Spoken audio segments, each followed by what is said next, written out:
皆さんごきげんよう、上川薫です。今回取り上げる話題は、新型コロナウイルスに対するワクチンの効果があるのかないのか、その点についての最新情報を追っていきましょう。新型コロナウイルスの話題というのは、それこそ一日中どのニュースを見ても必ず出てくるわけですが、情報が古いままだとやはりその認識や考え方というのは大きな問題をはらむことになります。それこそ1年前であれば多くの人々にとって新型コロナウイルスの話題などというのはまだまだ情報不足であり、全てが謎に包まれた状態でした。しかし、1年間経ったことにより多くの情報が集まってきました。そして新しく加わってきた情報として新型コロナウイルスに対するワクチンがどれほどの効果を持つのかといったこともようやく出てきました。今回はそのデータをもとにして皆さんの考え方もぜひともアップデートをしていってください。それでは新型コロナウイルスの接種が進むイスラエルがデータを出してきました。このデータを見ていきましょう。コロナワクチン接種イスラエル最速、人口の2割超に。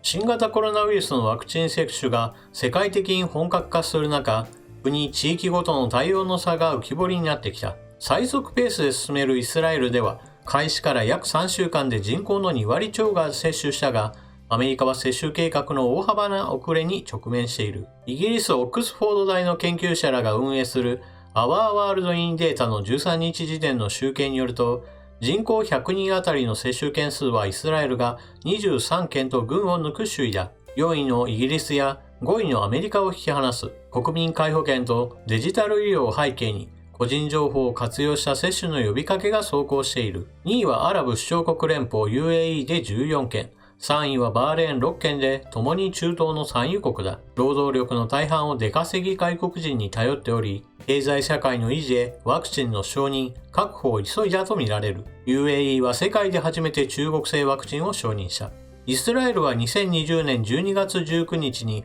ワクチン接種を始め、すでに190万人が済ませた。医療従事者や60歳以上の市民を優先し、対象者に非営利の健康維持機構 HMO が直接連絡する仕組みだ。管理する個人情報をもとに、携帯電話のテキストメッセージなどで接種の予約を呼びかけている。申し込みもオンラインで済む。すべての市民に HMO への加入義務がある。同国は個人の医療記録を電子データとして蓄積し分析するデジタルヘルスを推進。HMO はデータベースから年齢や感染歴など条件ごとに漏れなく抽出できる。速やかにワクチンを行き渡らせる下地があった。歴史的経緯から危機管理に敏感な国民の協力も得やすい。政府がワクチン確保を急いだことも大きい。イスラエルのメディアはネザニヤフ首相がアメリカ製薬大手ファイザーの最高経営責任者と17回話し合ったと伝えた。高値で調達契約を結んだとの報道もある。イスラエルは新型コロナの感染が深刻で3回目のロックダウンの最中にある。累計の感染者数は52万人。死者は3800人を超えた。感染拡大の勢いは止まず、1日あたりの新規感染が9000人前後の日が続く。ネタニヤフ氏は7日、16歳以上の全市民が3月末までにワクチンを接種できるようになると強調した。イスラエルが国家を挙げてワクチンの接種に取り組んでいることにより、ワクチンの効果がどのようなものかというデータも出てきました。イスラエルワクチン2週間超で感染者減。新型コロナウイルスのワクチン接種が世界最速のペースで進むイスラエルで12日、接種から2週間を超えた人は2週間以内の人と比べ感染者数が少ないことが報告されました。保健省が12日、ワクチン接種に関する暫定値を発表しました。それによりますと、接種から7日以内に感染が確認されたのが4484人、8日から14日以内が3186人だったのに対し、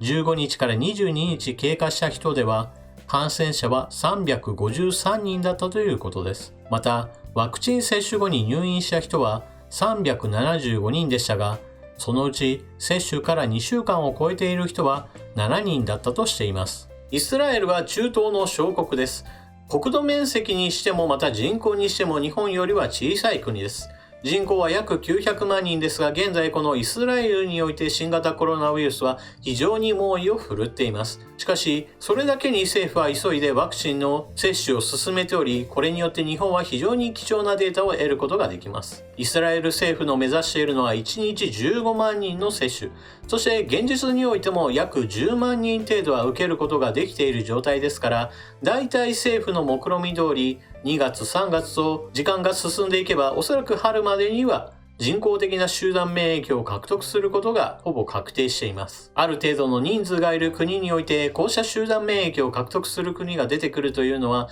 他の国にはないことです。ただし、人口の少ない国においてはもっと早く集団免疫を獲得することができるでしょう。例えば、パラオは1万8000人の国民しかいませんから、パラオでワクチン接種が始まったよというニュースなども見かけましたので、おそらくイスラエルよりも早く集団免疫を獲得することができるでしょう。ただし、人口が少ないだけであって、そうしたニュースというものは一般的なニュースとして取り扱われることはありません。それはそれとして、今回の動画の本筋であるワクチンの効果についての話をしましょう。結論からすれば、ワクチンを打つことには間違いなく効果があります。ただし、注意点はいくつかあります。この点について間違えないようにしなければなりません。最初に気をつけなければならない点というのは、ワクチンを打ちましたよというその日からいきなり効果が出るわけではありません。今回のニュースの2つ目で紹介したように、ワクチンを打ってから2週間程度打った、それ以後の人に対しては非常に有益だなということがデータとして出てきました。これはワクチンを打ってからだいたい2週間程度してから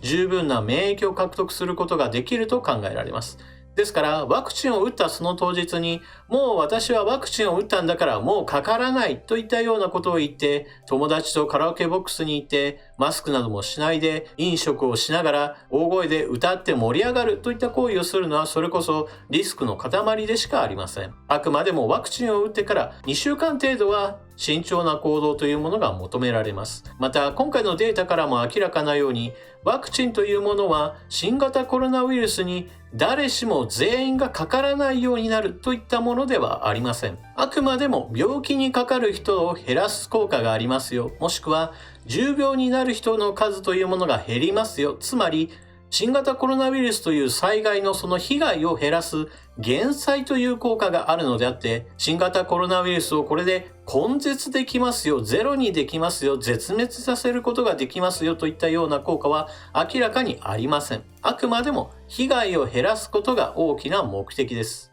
ですが、新型コロナウイルスにかかる人がそもそも減るのであれば、明らかに社会への負担は下がりますし、また多くの人々にはびこっている不安というものを大きく解消することができます。なお、副反応については、だいたい10万人に1人くらいはアレルギー症状が出るだろうというデータが出てきています。これはインフルエンザワクチンの場合であれば100万人に1人なのに比べれば約10倍のリスクがありますよという具合にはなっているわけですが、今回の新型コロナウイルス問題というのは、死んでしまう人がたくさんいる中において、そのリスクと効果の天秤にかけるというこの考え方が非常に重要です。また、アレルギー症状について言っても、速やかな措置を取れば命の別状はほとんどないと言われています。ですから、ワクチン注射を受けたその当日においてはアレルギー症状が起こるかもしれないなということを見越して安静にしているのが良いですし、何か異常があればすぐにもお医者さんに相談しましょう。続いては接種する優先度についてお話しします。まず第一に受けなければならないのは何といっても医療関係者の人たちです。医療関係者の人たちそれ自体はしっかりと感染予防をしているのだからそんなに気にしなくてもいいという人もおられるわけですが、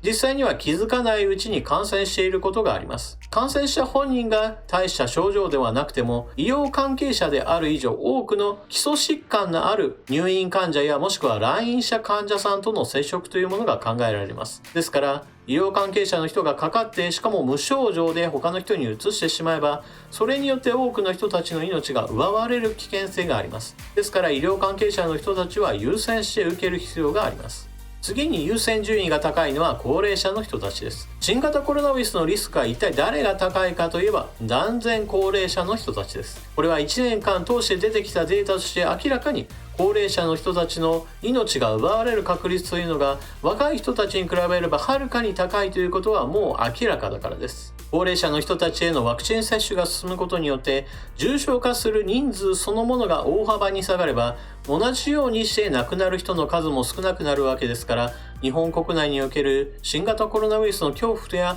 その不安というものを大きく改善されることとなります。そして最後に一つ言っておかなければならないことがあります。それは新型コロナウイルスに対するワクチンで打たないで良い人たちというものがあります。それは子どもたちです。これは新型コロナウイルスの脅威というものが最初の頃はどれほどあるかわからない。そのために学校を一斉休校したといったこともあるわけですが、現在においては新型コロナウイルスの子どもたちに対する脅威度というのは風邪と対して変わりません。子どもたちに対してはワクチン接種を進める理由というものは全くないと言って良いでしょう。もちろん風邪で亡くなる子どもたちもいるのでゼロリスクではありません。今回の動画を通して皆さんの新型コロナウイルスに対するワクチンの情報というものはアップデートされることとなりました。これによって皆さんは情報の古い人たちの言葉に惑わされないようになるでしょう。例えば、新型コロナウイルスはこんなに流行っているんだからもっと早く学校を休校すべきだと今でも言っている人がいれば、それは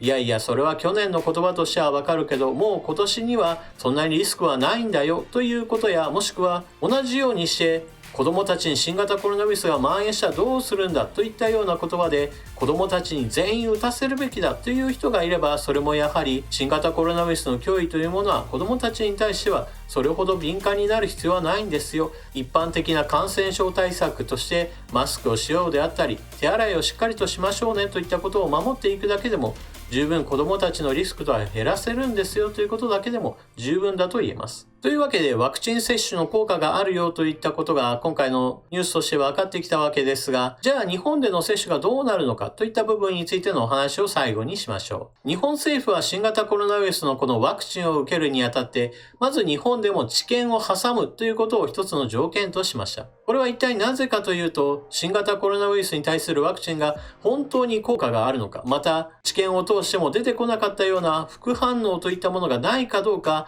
先行する欧米の状況を見ようというのが魂胆としてあったからです。そして実際今回のように接種が先行しているイスラエルからデータが出てきたわけで、このデータというものを利用して日本ではこのぐらいのリスクがありますよ、だからこのぐらいの人が打った方が良いですよといういわば情報に基づいた説明というものがしやすい状況になったのです。現在の日本政府の考え方としては、まず2月下旬に医療関係者の接種というものが始まり、そして3月になったら高齢者の人たちの接種が始まるという計画になっているようです。報道機関の中にはこうしたスケジュールを見て、他の国ではもう接種が始まっているのに日本政府はなんで今すぐに本格的な全国的な展開をしないんだと批判する人がいます。しかしそれはあくまでも後付けでは何とでも言えるという部分で、今回のように先行した国々のデータを元にして今があるわけです。ですからもしも治験を全く挟まない形で今もう欧米と同じ時期に新型コロナウイルスに対するワクチン接種を日本で始めていて予想外の被害などが出ていれば、それこそ政権を倒すべく報道機関が一斉に政権を批判していたことでしょう。ですから日本国内において